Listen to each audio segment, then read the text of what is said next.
Salut tout le monde, c'est Pascal de Haki de jouer avec vous pour une nouvelle vidéo. J'espère que vous allez bien, moi ça va très bien. Aujourd'hui je vous fais une petite vidéo de présentation du jeu de Resident Evil 1. Le premier du nom, pas disponible, mais qui est en ce moment en Kickstarter. On va faire une démo, je vais vous montrer la démo qui est disponible sur Tabletopia. Tout le monde peut l'essayer, les liens sont dans la description pour aller à la campagne. Et à l'intérieur de la campagne, vous avez le lien pour aller ouvrir une session de démo sur Tabletopia.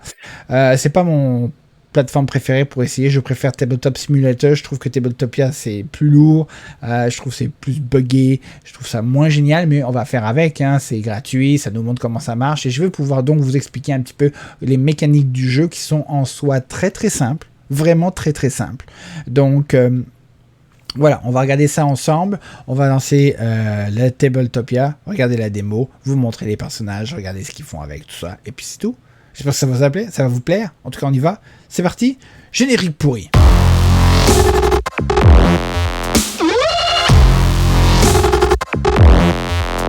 Donc nous voici sur le plateau du jeu de Resident Evil 1, nouveau jeu de chez Steamforge Game. Donc je vais vous montrer les différentes bases, en fait, comment fonctionne. Je vais faire quelques tours pour vous montrer comment fonctionne le jeu. Donc là je joue en solo, mais en jouant en solo, il faut jouer deux bonhommes pour que ce soit un peu plus équilibré.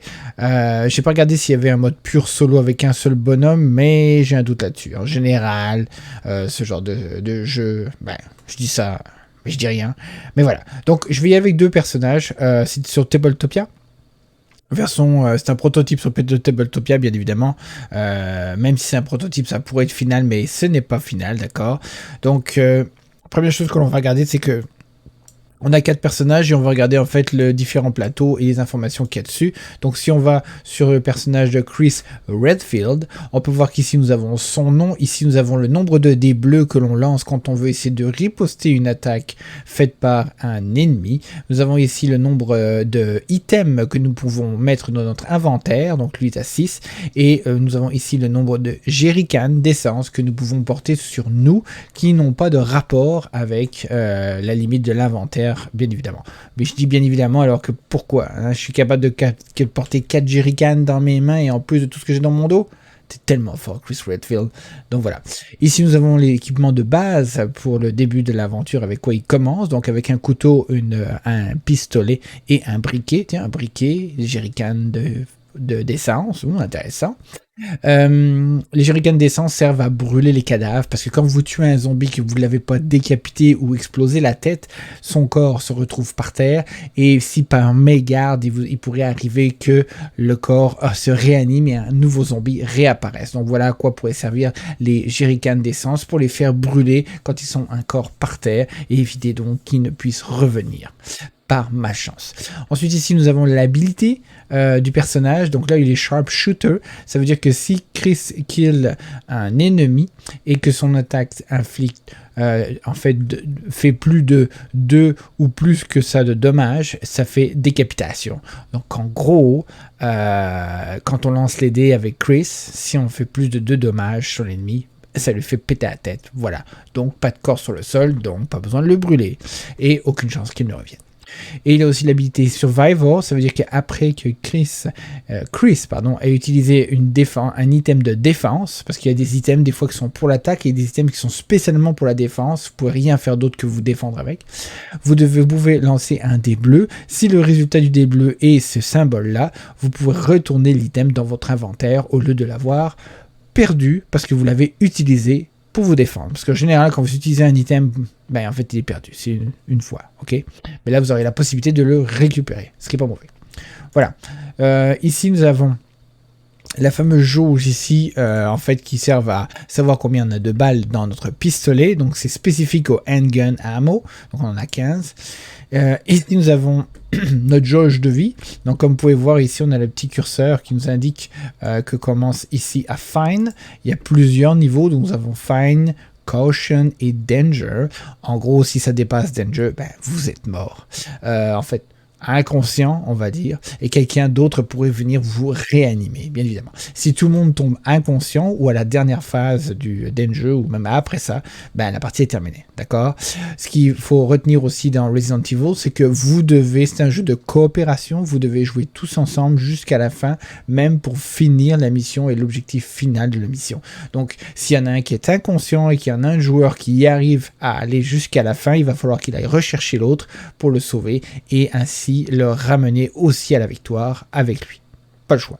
On ne laisse personne derrière. Donc c'est très très important de jouer en coopération. Donc à chaque fois qu'on prend des dégâts, ben on va faire avancer le curseur vers la droite. Et à chaque fois qu'on se guérit, on fait avancer le curseur vers la gauche. Aussi simple que ça. Ici, nous avons, pour les besoins de la démo, des jetons de jerrycan d'essence. On en a, en fait, comme vous l'avez pu le voir, il indiqué qu'on pourrait en avoir 4 maximum. On n'en a pas au début. C'est juste pour vous indiquer que lui, il pourrait en avoir jusqu'à 4. Voilà. Autre chose... ici vous avez les différents items, donc comme on avait dit avec Chris, on avait un couteau, un pistolet et un briquet. Donc si on regarde de plus près à quoi servent ces plusieurs items, donc ça c'est le nom, utilisation à l'infini, et ici nous avons différents icônes. Donc ça c'est la portée, donc quand on attaque avec le couteau, la portée maximum est de une case, donc ça pourrait être sur la case où on est ou une case autour de nous. Ça c'est si on touche, donc ça c'est l'attaque. En fait, pour attaquer il faut lancer un dé bleu. Ensuite ça c'est si le dé bleu tombe sur ce symbole là, et ben ça fera cette habilité. Si le dé bleu ou un dé bleu tombe sur cette face là, ça fera ceci. En gros, ce que ça veut dire pour celui-là, c'est que si vous avez cette face-là, vous faites un push. Donc dans ces cas-là, vous avez touché le zombie, vous le poussez d'une case dans la direction que vous voulez. Mais vous ne l'avez pas tué et vous ne lui avez pas fait de dommages. Si vous tombez sur ce symbole-là, sur le dé, vous faites 1 de dommages et les zombies de base ont un seul point de vie, donc en général, ça veut dire que vous l'avez tué. Voilà. Si on y va avec le briquet dit ensuite qu'on peut dépenser un jerrycan d'essence pour enlever un corps qui est dans le même carré ou un carré adjacent de votre personnage. Donc c'est sur 0 ou 1 autour, de limitation autour. Et la carte, cette carte est ensuite discardée, c'est défaussée après avoir été utilisée. Donc en gros, si vous utilisez votre lighter, c'est comme si vous le lancez finalement sur l'essence et sur le corps, donc vous le perdez. Ensuite, nous avons ici le pistolet qui a 15 balles, comme vous avez pu voir, c'est pour ça qu'on l'a mis dans le petit compteur qui est indiqué ici.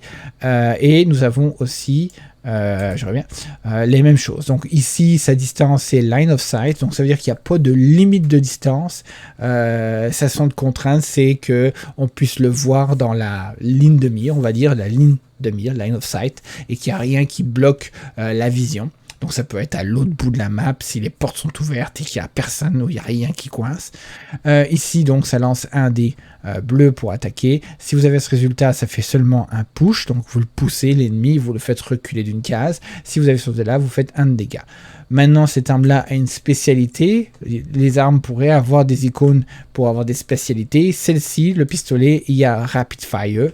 En gros ce que ça veut dire Rapid Fire, c'est au lieu de lancer un dé, vous pourriez décider de lancer vous consommer jusqu'à 3 balles au lieu de consommer une balle, parce qu'à chaque fois que vous utilisez votre pistolet, vous consommez une balle. Donc au lieu d'en consommer une, quand c'est votre tour d'attaquer pour une action, vous allez lancer jusqu'à 3 balles si ça vous intéresse, et donc 3 dés bleus, et pouvoir attaquer plus fort et 3 fois de suite sur une seule action, et d'avoir plus de chances d'avoir des résultats positifs et de tuer les zombies. Donc voilà. Donc c'est quand même intéressant.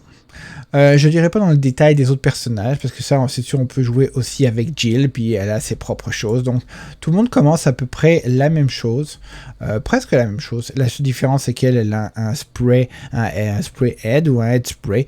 Ça veut dire qu'elle peut soigner ou faire ressusciter des joueurs qui sont tombés par terre. Elle en a plus que les autres. Et lui, qu'est-ce qu'il a ? Lui, il a l'air d'avoir... je sais pas c'est quoi cette carte, on va regarder. Donc ceci c'est un magazine, donc en fait un handgun magazine, donc des cartouches supplémentaires, donc ça va vous donner la possibilité de pouvoir augmenter ce nombre de munitions à +8 sur son pistolet par rapport au fait qu'il est à 15 de base. Voilà. Maintenant, voici le plan de match. Différentes choses encore. Regardez, nous avons différentes tuiles, différents ennemis. Nous avons des ennemis petits, des ennemis qui sont moyens, et vous avez la possibilité des fois d'avoir des ennemis beaucoup plus gros, mais il n'y en a pas dans la démo. Ok. Donc là, en fait, la mission va être assez simple. On a un objectif très défini. Donc les différents dés ici d'attaque, les différents dés par rapport au fait que si des fois, on va voir à ce moment-là. Nous avons les différents zombies. Donc si on regarde un petit peu la carte des zombies, ça c'est un des zombies classiques. On peut voir son nom ici, son niveau de menace. Donc dépendamment de son niveau, c'est le zombie ou la créature qui a le plus haut taux de menace qui commencera à jouer en premier quand ce sera leur tour. Nous avons ici leur déplacement, nous avons ici leur point de vie. Ici nous avons leurs différentes attaques. Donc ça en haut c'est l'attaque classique à une distance de 0 par exemple. Donc ça c'est la main qui indique qu'il ne peut pas vous atteindre. Donc pour vous atteindre, il faut qu'il soit sur la même case que vous et que son attaque fait 1 de dégâts. Il essaie de vous mordre en gros. Ça c'est une attaque spéciale, donc elle se déclenchera dépendamment de certaines cartes événements qui pourraient tourner à la fin de votre tour. Donc dépendamment des symboles qui pourraient être sur la carte, les ennemis pourraient avoir une attaque spéciale à la place de l'attaque normale quand ça va être leur tour de jouer.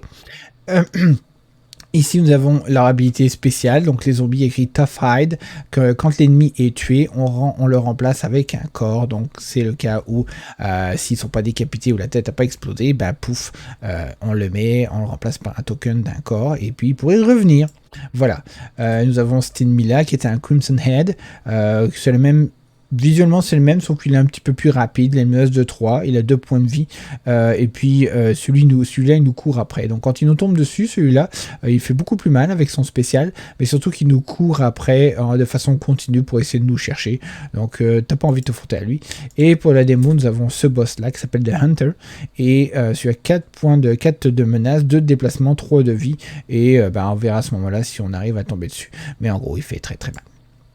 Différents éléments ici, nous avons ici des cartes d'items A, B, C, D. Donc à chaque fois que on tombe sur un moment où ils nous disent de prendre un token, par exemple A, faut prendre celui qui est indiqué dessus. Et c'est basé sur le scénario. Donc tout ce qui est là, c'est un petit peu scripté pour la démo. Je ne sais pas si ce sera scripté pour les scénarios de manière générale, c'est-à-dire que les paquets, il ne faudrait pas les mélanger et puis les garder dans un certain ordre, mais je ne suis pas sûr à 100%. Mais en tout cas, pour ça, c'est scripté, c'est certain. Ici, nous avons différentes missions que nous pourrions avoir si nous tombons dessus quand nous nous promenons en fait sur la map. Et ici nous avons 2 choses. Ce qui est important, c'est ces 2 paquets là. Nous avons ce paquet là en fait qui est à la fin de notre tour, on doit tirer une carte pour voir ce qui se passe, et celui-ci c'est pour voir je dis pas de bêtises. Ah oui, c'est pour les pièces. Ok, parfait. Donc, je vais le remettre à l'intérieur comme ça. Donc en fait, quand on ça comme je disais, c'est à la fin du tour pour voir s'il se passe quelque chose par rapport aux ennemis qui nous entourent. Et celui-ci, c'est quand on découvre des nouvelles pièces. Ils vont nous dire de tirer X nombre de cartes. Et puis quand on va dans une pièce, il pourrait se passer quelque chose de particulier. Voilà. Autre chose, je pense que j'ai pas mal fait le tour. Donc là ici, on peut regarder que nos 2 personnages commencent dans cette pièce là. Chaque pièce, chaque lieu est différencié en fait par une limitation rouge. Donc ça c'est la tuile. Chaque tuile a un nombre de carrés. Vous pouvez voir que les carrés sont tous égaux. Et c'est ces fameux carrés qui servent à se déplacer et à désigner en fait les line of sight, la portée, la visibilité de la portée, puis tout ça. Nous avons certaines portes. Donc par exemple, là où on est, les 2 personnages sont dans une pièce qui vont vers ce couloir-là et qui arrivent à une porte fermée. Les ennemis ne peuvent pas ouvrir les portes, donc c'était un moyen aussi de pouvoir se débarrasser des ennemis. Des fois on essaie de tourner un peu et de courir et puis les amener à un endroit, on ferme les portes en arrière et ils restent coincés à l'intérieur, on s'en débarrasse, voilà. Donc ici nous avons une porte fermée. Cette porte fermée nous indique que pour l'ouvrir il va falloir passer par de l'autre côté. Donc à un moment donné on se promènera et puis on arrivera ici pour l'ouvrir et qu'elle ne peut pas être ouverte de ce côté là, d'où la fameuse carte qui indique que c'est dans un seul sens que la porte peut s'ouvrir. Ici, la porte ne peut pas s'ouvrir du tout, en fait, à part si nous possédons ou nous trouvons cette clé qui est la clé épée. En fait, il faut la trouver pour être capable de pouvoir ouvrir cette porte. Et ça tombe bien, en fait, parce que ici, nous avons l'indicateur de sortie de mission. Donc, en gros, il va falloir arriver ici sain et sauf avec nos personnages pour pouvoir compléter la mission de la démo. Je suppose que ce sera à peu près la même chose à chaque fois qu'on jouera une mission du jeu. Peut-être qu'il faudra toujours atteindre un lieu pour passer au prochain lieu s'il y a une sorte de campagne scénarisée en arrière de ça. Voilà. Maintenant, les différentes actions. En fait, autre chose, nous avons ici des tuiles. Donc ici, ces cartes-là, pardon, pas les tuiles, mais ces cartes-là vont nous indiquer un petit peu le setup. Et à chaque fois qu'on va ouvrir une porte, on va tirer une carte avec le numéro pour nous dire, voici la carte numéro 2, par exemple, ici, comme indiqué ici. Prenez la carte 2 et puis regardez ce qu'il y a en arrière. Ça vous indique ce qu'il va falloir mettre à l'intérieur de la prochaine pièce qui est derrière la porte. Donc on regardera ça à ce moment-là. Là, ce qu'on peut voir, c'est que ici, comme on l'a dit, c'est là où on met nos deux personnages, ici et ici. Si nous étions 4 joueurs, ben, on pourrait mettre plusieurs. Alors, le nombre de joueurs ou de miniatures maximum, donc on peut être, alors là elles sont vraiment très grosses les miniatures par rapport aux tuiles, donc il faut faire attention à ça. C'est 4 miniatures normales sur une même carré. Ok, ici, dans le même carré, c'est un médium, une miniature médium comme ça, et 2 normales pour pouvoir, dans le même carré si on veut. Sinon, c'est 2 médiums sur le même carré. Et sinon, c'est autre chose. C'est, ah oui, les grosses miniatures qui sont des gros boss que nous n'avons pas ici. Celles-ci remplissent le carré au complet. Voilà. Donc c'est à peu près ça la limitation par de nombre de miniatures dépendamment de leur taille à l'intérieur d'un même carré. Donc si on retourne sur la carte ici, nous avons ici les 2 points de départ, ici la fameuse porte avec la flèche qui nous indique, d'ailleurs c'est la porte numéro 4, qui nous indique dans quel sens il faut l'ouvrir, ici il nous indique que la porte est fermée et qu'il nous faut la hold key pour pouvoir l'ouvrir, ce qui n'est pas vrai finalement parce que c'est la sword key pour pouvoir l'ouvrir, donc un petit erreur mais c'est pas grave. Ici nous avons une porte avec un zombie à mettre en place, donc ça sert à la mise en place. Ici nous avons un item à un corps, donc ici il y a déjà un corps qui est là et qui gise et qui pourrait bien évidemment nous embêter. Nous avons un zombie qui est ici et 2 autres portes à ouvrir, la 2 et la 3. Donc on va pouvoir commencer notre tour. Qu'est-ce qu'on fait pendant un tour? Chaque joueur finit son tour. Ensuite, c'est les zombies qui interviennent s'ils ont besoin d'intervenir. Ensuite, on regarde s'il se passe quelque chose de manière générale. Et ensuite, c'est le tour du prochain joueur. Donc, que peut faire un joueur quand il joue? Il a 4 actions possibles. Parmi ces 4 actions, il peut se déplacer. Il peut ouvrir ou fermer une porte. Il peut chercher un item sur la carte, il peut échanger des items avec un autre joueur à proximité et il peut aussi attaquer. C'est à peu près ça, je pense que je n'en ai pas raté. Voilà. Donc, la première chose qu'on va faire, on va se lancer directement, puis on va regarder ce qu'on peut faire. Donc, je vais jouer avec Chris et je vais jouer avec Jill. Donc, première chose qu'on va faire, c'est qu'on ne peut pas ouvrir ça, on peut pas ouvrir ça, donc on va s'aventurer et on va commencer à avancer. Donc, je vais jouer avec lui.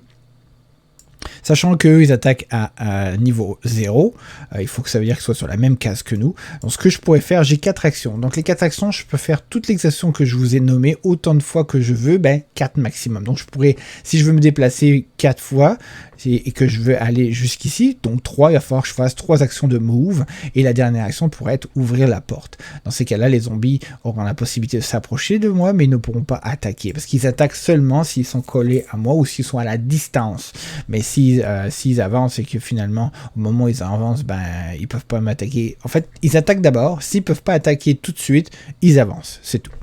Donc en gros, ce que je vais faire, c'est ça. Je vais aller faire une action de move, 2 actions de move, une 3e action de move comme ça. Et la dernière action, je vais ouvrir la porte. Là ensuite, c'est le tour, je n'ai plus d'action, j'en ai fait 4, c'est le tour du zombie. Le zombie ne peut pas m'attaquer parce qu'on se rappelle qu'il a une distance de 0. Donc lui, ce qu'il va faire, c'est se déplacer. Et quand il se déplace, c'est un maximum. À ne pas oublier, on ne peut pas déplacer. Oups, ça commence. Ça commence. Ça, c'est le truc extraordinaire avec Tabletop où C'est ça, tabletop, hein, ou tabletopia, je m'en souviens plus. On va le remettre comme ça. Alors, la chose extraordinaire, c'est que ça pète tout. Alors, on peut se déplacer en diagonale à partir du moment où c'est line of sight. Donc, ça veut dire que pour faire line of sight, c'est facile. Il faut prendre le centre du carré, faire une ligne droite vers le centre de la destination et regarder si ce n'est pas bloqué. Donc, imaginons que je suis sur cette case-là et je vais aller sur cette case-là. On voit qu'en partant du centre ici, là au milieu, et qu'on va jusqu'au centre ici, on tombe directement, malheureusement vous voyez ici, on tombe directement dans le rouge, donc on ne peut pas se déplacer d'ici à là, on va être obligé d'aller comme ceci et prendre un mouvement de plus pour aller ici. Voilà. C'est la même chose pour les ennemis. Donc si je voulais tirer par exemple sur l'ennemi, avec mon pistolet, je pourrais, vu que la porte est ouverte, je pourrais tirer jusqu'à lui, mais je ne pourrais pas atteindre lui, parce que si je fais une ligne droite, je passe carrément au travers. Imaginons qu'il y a un ennemi ici, et que moi je suis ici. Si je veux tirer sur cet ennemi-là, je suis capable, parce que je pars ici du milieu, ça fait une ligne jusque-là, et je suis correct. Mais si je tire sur lui, je peux pas, parce qu'en partant du milieu ici, en allant ici, ben, je rencontre le mur, ça ne fonctionne pas. Donc c'est ça le fameux line of sight qu'il faut garder en tête quand on joue. Donc moi j'étais ici, voilà. L'ennemi donc ne peut pas m'attaquer, donc lui va avancer. Donc on va essayer de ne pas faire tomber les bonhommes, parce que malheureusement ça tombe tout le temps, donc je vais mettre ça ici. Puis quand il tombe après pour les remettre dans le bon sens, ça fonctionne plus. Donc voilà, là il avance, puis malheureusement, bah, c'était avant qu'il aurait fallu qu'il essaie de m'attaquer. Et tous les ennemis font pareil, donc lui ne peut pas m'attaquer, donc il va avancer. Donc il va se diriger ici pour essayer de m'atteindre. Maintenant que c'est fait, on va tirer une carte, événement, et on va regarder s'il se passe de quoi. Là, il y a écrit que c'est all clear. Il y a un petit peu de texte, de flavor pour essayer de mettre un petit peu d'ambiance, mais en gros, tout est vert, tout va bien et rien ne se passe. Voilà. Maintenant, prochaine étape, c'est l'autre joueur. Donc, ce que je vais faire, c'est qu'il n'y a pas de friendly fire, on ne peut pas tirer sur nos joueurs, sur les autres joueurs et donc leur faire mal. Donc, je vais faire déplacement de 1 ici, on peut voir que ce n'est pas coupé. Donc, un mouvement ici. Je ne pense pas que j'aurais pu lui tirer, j'aurais pu lui tirer ici, ça ne fonctionnerait pas du milieu vers le milieu, donc je vais me déplacer de 1, et ça c'est mon action, et je vais essayer de tirer et de tuer lui, et même lui si je suis très très chanceux, parce que si on se rappelle bien, les pistolets ici n'ont pas de distance maximum, c'est juste à partir du moment où c'est line of sight, dans la ligne de mire, donc je vais le faire. Ce que je vais faire aussi pour essayer de maximiser mes chances, et étant donné qu'elle a aussi un pistolet de 15 balles, je vais directement maximiser avec mon action et tirer le plus possible, parce qu'il y a la rapid fire, on n'oublie pas, donc rapid fire fait dire que je peux utiliser plus de balles pendant mon action d'attaque, mais avoir plus de chances de leur faire mal. Donc je vais dépenser 3 balles, je pense que c'est on va faire 1, 2, 3. Je suis descendu à 12 maintenant. Et je vais prendre donc 3D pour y arriver. Est-ce que je peux le faire comme ça? Oui, et là, je mélange. Et là, on voit que celle-ci sert à rien parce que c'est seulement quand on essaie de dodger. Celle-ci fait celle-là et celle-là. Si on regarde ici ce que ça fait au niveau du pistolet, je le pousse 2 fois. Donc en gros, j'ai visé celui-là et je l'ai poussé une fois et une deuxième fois ici. Donc voilà, ça c'était ma deuxième action. Troisième action, je vais encore essayer de les tuer parce que de toute façon, il faut s'en débarrasser. Donc, je vais encore essayer de faire rapid fire avec mon arme, diminuer de 3 balles, 1, 2, 3, resélectionner mes 3D et prier pour que les résultats soient meilleurs. Voilà, c'est du caca, donc je le pousse encore. Donc en gros, lui me pousse ici. Et je pense que je vais arrêter parce que j'utilise beaucoup de balles. Et en plus ça risque de faire beaucoup de cadavres sur le même sol. Alors pourquoi il faut éviter d'avoir aussi des cadavres? Pourquoi? Parce qu'en gros j'ai oublié de regarder c'est quoi les abilities de Jill. Master of Unlocking. Alors qu'est-ce qu'elle fait Jill? C'est qu'elle peut déverrouiller une porte qui est fermée si le personnage a la clé. En fait, recommence. Jill peut déverrouiller une porte qui est verrouillée par une clé si un de ses amis a la clé dans son inventaire, peu importe la distance. Ça, c'est extraordinaire. Donc, on peut juste téléporter des clés. Vous avez ma compréhension, ok? Ça fait que si, par exemple, Chris a la clé dans sa poche et que Jill est très très loin en train de passer face à une porte fermée, mais Chris a la clé dans sa poche, eh ben Jill peut l'ouvrir la porte parce que magiquement, elle est trop haute. Ok. Et sinon, c'est Fighter Spirit. Donc, quand elle tombe sur un Encounter Card, les Encounter Cards, c'est la carte que j'ai tirée tantôt et qui a un symbole de Stars dessus. Ça veut dire que Jill et les autres joueurs sur sa même tuile, pas le même carré mais la même tuile, peuvent tous se soigner de un niveau. Voilà, un bon moyen de pouvoir se soigner. Mais il faut tomber sur un event card ou un encounter card, pardon, avec le symbole stars. Voilà. Maintenant, autre chose. Donc là, c'était ma première action, j'ai déplacé. Deuxième action, j'ai tiré. Troisième action, j'ai encore tiré.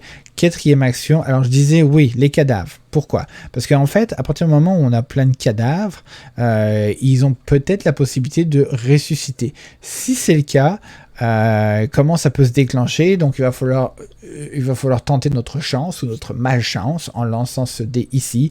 Et si quand on lance ce dé là, on tombe sur le symbole ici, toutes les zombies tous les cadavres ou les corps qui sont dans la même pièce ou la même tuile vont toutes ressusciter, vont toutes redevenir des zombies parce que, ben je sais pas, t'as essayé de faire quelque chose et puis t'as mis les pieds dedans, puis ça a tous réveillé ou ressuscité. Bref.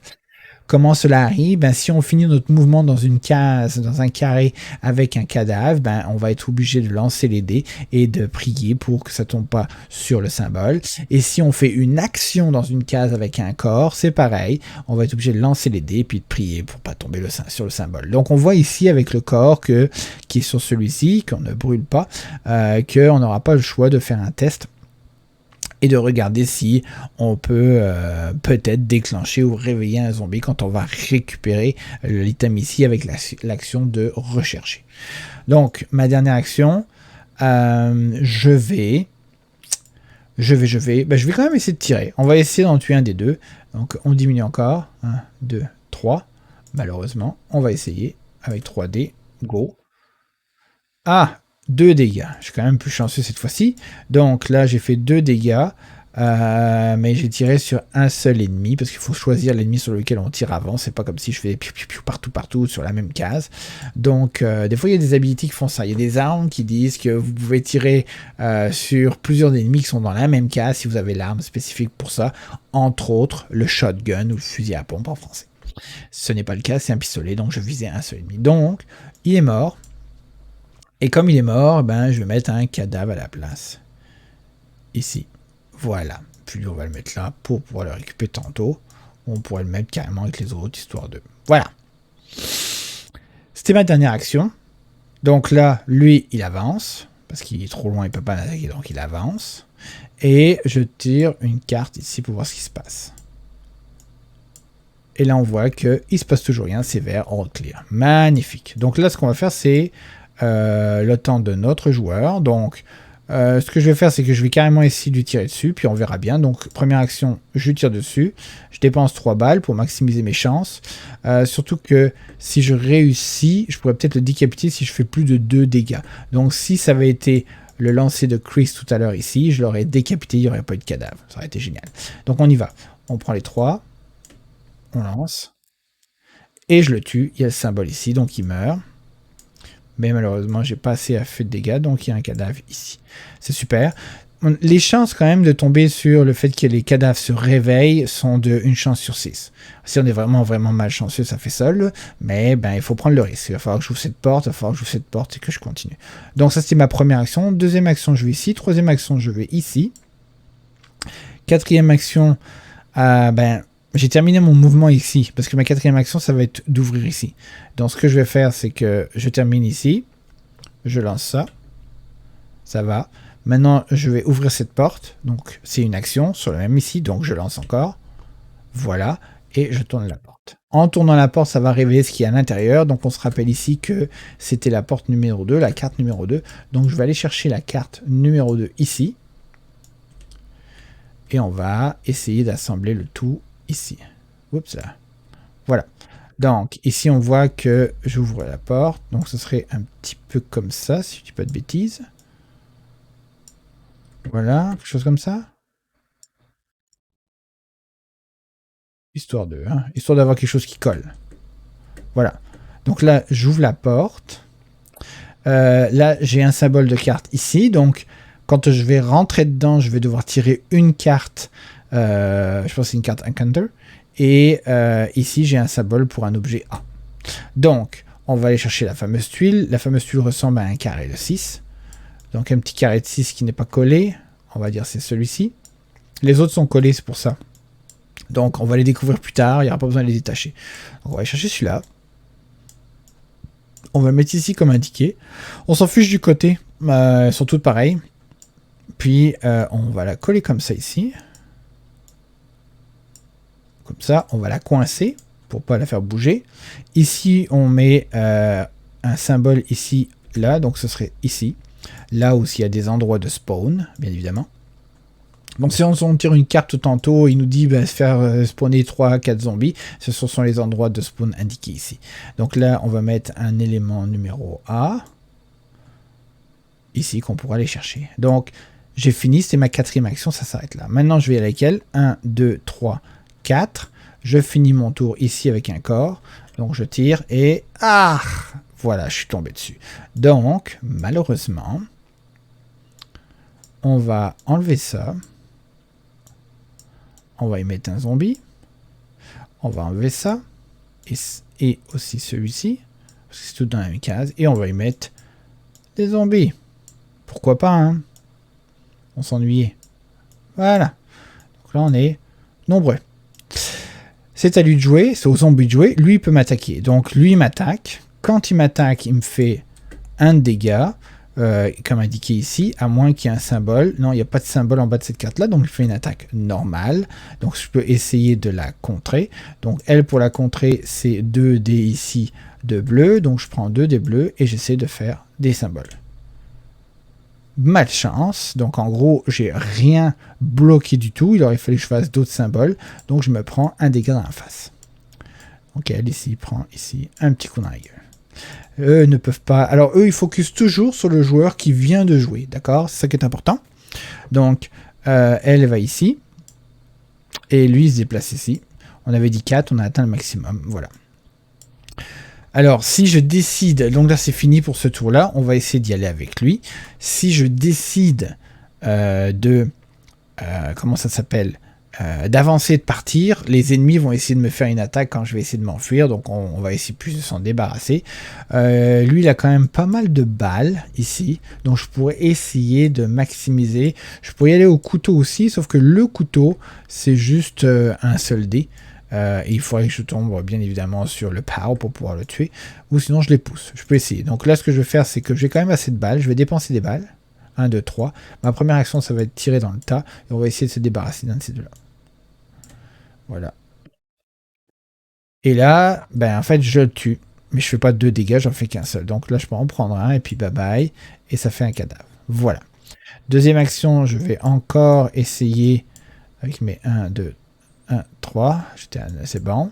Je recommence ici. J'y vais au max. Et je le tue. Parfait. Donc voilà un deuxième de mort. Et comme lui est à distance, on va laisser tomber. Donc troisième action, je vais aller ici. Alors, donc maintenant que je suis rentré dans la pièce, c'est le moment en fait de faire ce qui est indiqué ici, c'est tirer une carte comme celle-ci. Donc je vais aller ici et prendre la première carte qui était là. Et là on peut lire que blablabla. Alors ça c'est les symboles de search. Ça quand il y a des missions où il nous demande d'essayer de trouver un certain nombre de symboles de fouille ou d'exploration, il faudra regarder avec les symboles qui sont là, parce qu'il n'y en a pas vraiment dans cette mission là, mais en gros voilà. Là il y a du blablabla. Là il dit localiser la tuile la plus proche qui contient un ennemi et une ou plus de portes fermées. Et là, je ouvre toutes, je débarre toutes les portes de cette tuile. Voilà. Donc là, c'est elles sont unlock et open all unlock door.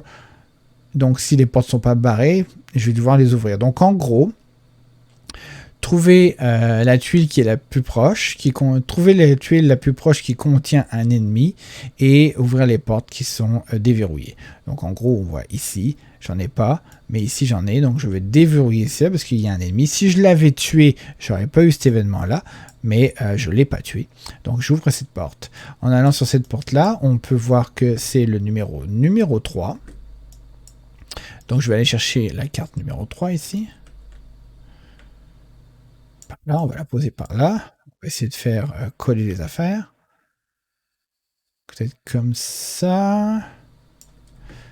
Alors, ça, c'est la porte numéro 1. La porte numéro 4. J'essaie de trouver... Des fois, je trouve ça pas si simple. Je pense que c'est comme ça. Non, ça c'est dans l'autre sens.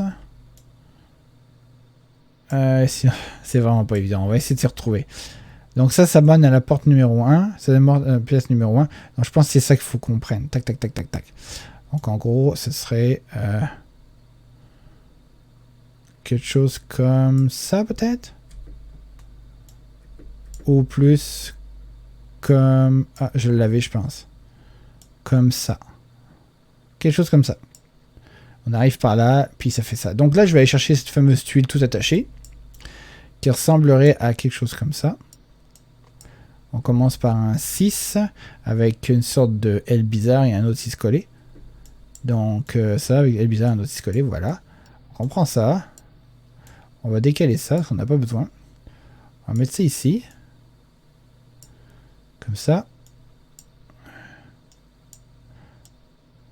Alors, je vais décaler ça. Allez, je suis capable. Ici. Voilà, et je le lock. Voilà, comme ça bouge plus.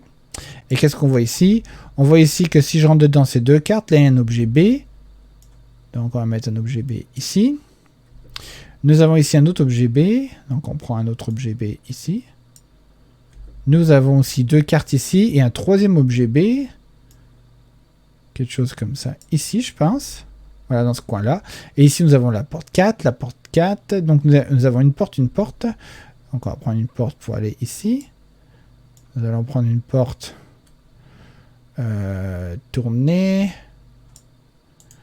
Je vais faire un tour de 90 degrés. Boum. Comme ça. Si je dis pas de bêtises, je pense que c'est ça. Oui, et nous avons une autre porte par ici.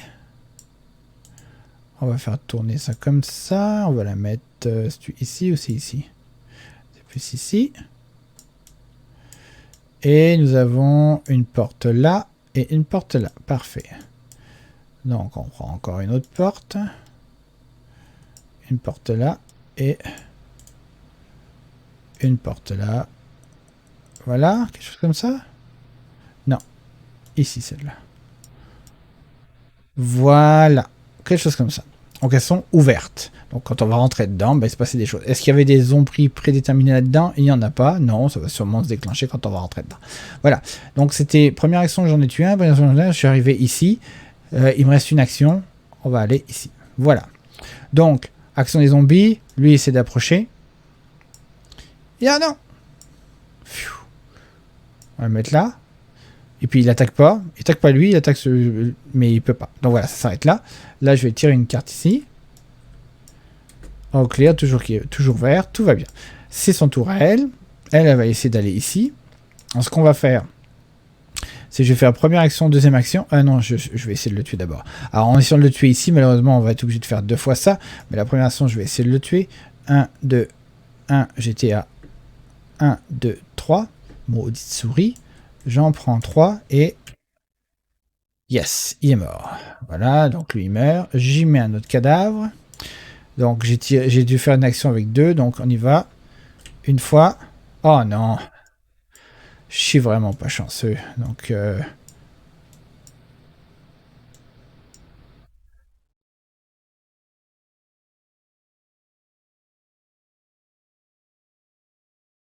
Finalement, tous les cadavres reviennent à la vie.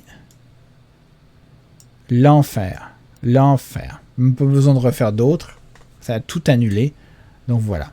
Super. Donc ce que je pourrais essayer de faire, bien évidemment, c'est y aller avec... Ce que je vais faire, c'est que je vais essayer de m'enfuir et on va voir s'ils vont m'attaquer. Donc je m'enfuis ici et je me fais attaquer par 3 zombies en même temps. Donc moi, ce que je vais faire, c'est que je vais lancer les dés puis essayer d'éviter les coups. Alors là, c'est contre un zombie normal. Je pense que celui-ci, ça veut dire que c'est correct. Maintenant, je relance encore une fois. Correct. Et je relance encore une fois. Je suis correct. Voilà. Donc en gros, j'ai été chanceux. J'ai évité tous les coups. Et ça, c'était ma première action, c'était ça. Deuxième action, c'est ça. Troisième action, ça va ici. Quatrième action, je vais prendre l'item qui est là. Donc je récupère, j'enlève ça, je prends un item A ici, je le retourne et je vois que j'ai un dagger. Si le caractère ou le personnage rate une roulade pour éviter les coups, je peux me débarrasser de ce dagger pour ignorer l'effet de l'attaque. Voilà. J'ai fini mon tour. C'est à eux. Ils sont trop loin, donc ils vont s'approcher tranquillement. Tombe pas, c'est bon. Mais ils peuvent pas m'atteindre. Alors c'est le tour de lui. On va aller ici juste pour regarder ce que ça donne. On va prendre l'item A qui est ici. Et on voit lui que c'est un Increase this character Handgun Munition Dial by 8. Donc en gros, c'est pas lui, pardon. Il est là, Chris, ici. On va donner ça, donc je peux aller à plus 8. 1, 2, 3, 4, 5, 6, 7, 8.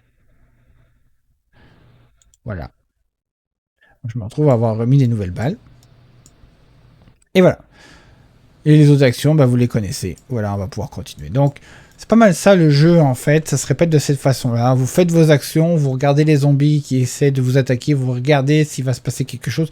D'ailleurs, je pense que j'ai oublié de tirer une carte juste pour voir. Il se passe toujours rien quand Jill avait terminé son tour juste avant. Mais des fois, il pourrait arriver à un moment donné. On pourrait regarder différentes cartes. Ça fait long. Il se passe rien pendant longtemps. Mais maintenant, on va regarder. On va essayer de trouver une carte qui a de l'allure. Voilà. Donc là, en fait, de Lurch Forward, donc là, during the next character reaction phase, all enemies move one extra square. Donc en gros, les ennemis vont pouvoir se déplacer d'une case de plus quand ce sera le tour du prochain, ou la réaction. La phase de réaction, c'est quand les ennemis bougent, vont pouvoir attaquer. Et en gros aussi, nous avons certaines choses ici. Par exemple, celui-ci dit qu'il y a 2 corps qui doivent apparaître sur le sol. Celui-ci dit que après avoir résolu n'importe quel encounter card, remplacer le corps le plus proche par un zombie.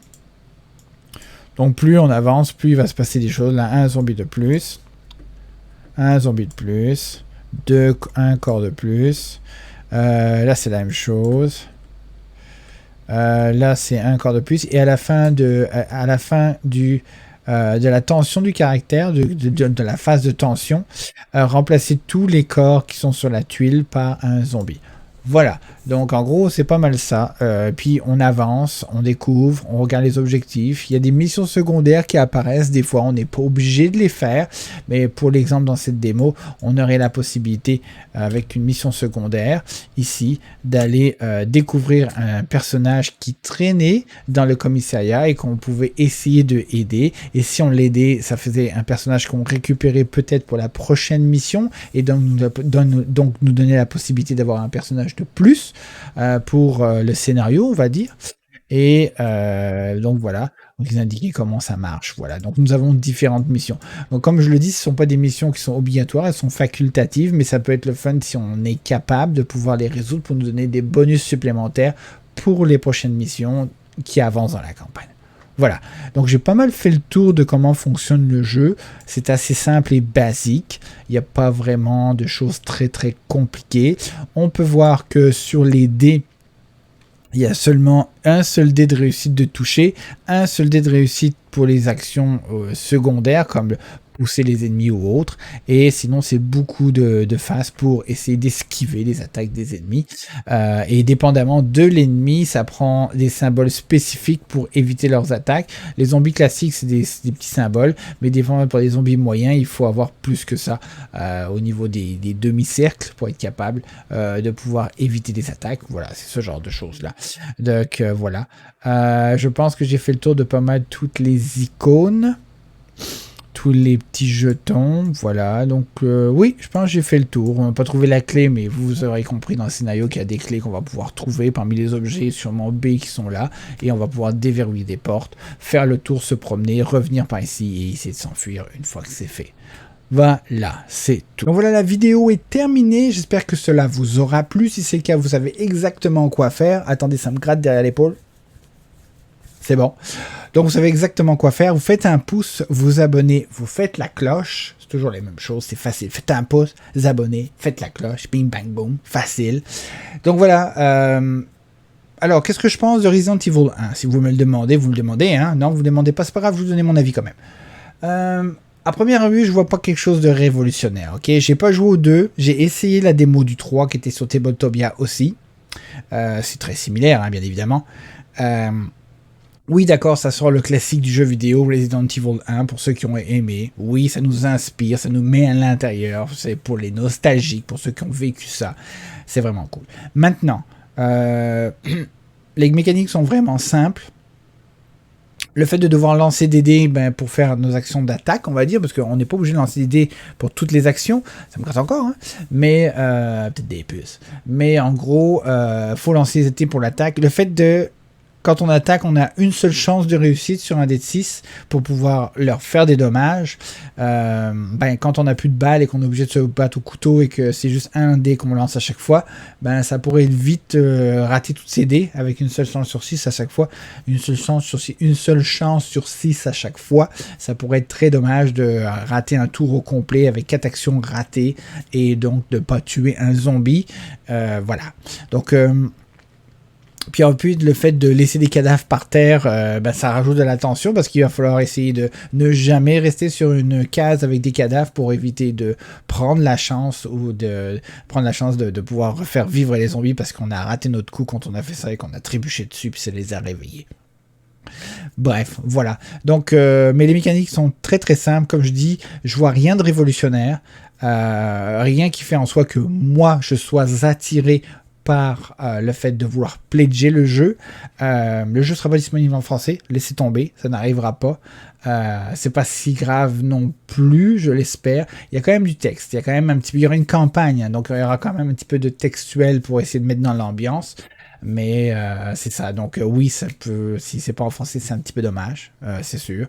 Mais au niveau des actions, tout ça, c'est basé sur des icônes, donc il suffit d'apprendre les icônes et puis après ça va. Donc voilà, donc c'est ça, je répète encore, rien de révolutionnaire d'après ce que je peux ressentir ou voir, donc pas intéressé, désolé. Il y a plein d'autres jeux plus intéressants avec des mécaniques un peu plus complexes, compliquées ou surtout plus stratégiques qui m'intéressent plutôt que celui-ci. Donc ça va rester, je pense, dans le jeu vidéo que je vais y jouer et non dans le jeu de société pour ce Resident Evil 1. Je préfère encore y retourner, me le refaire, je pense, que d'aller dans le jeu de société qui a l'air moins captivant ou, pour moi. Voilà, c'est tout.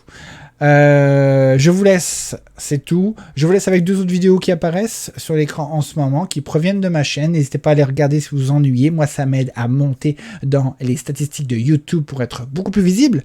Je vous retrouve dans une prochaine vidéo. D'ici là, portez-vous bien, amusez-vous bien et dépensez pas trop. Ouais, dépensez pas trop. Allez, bye bye.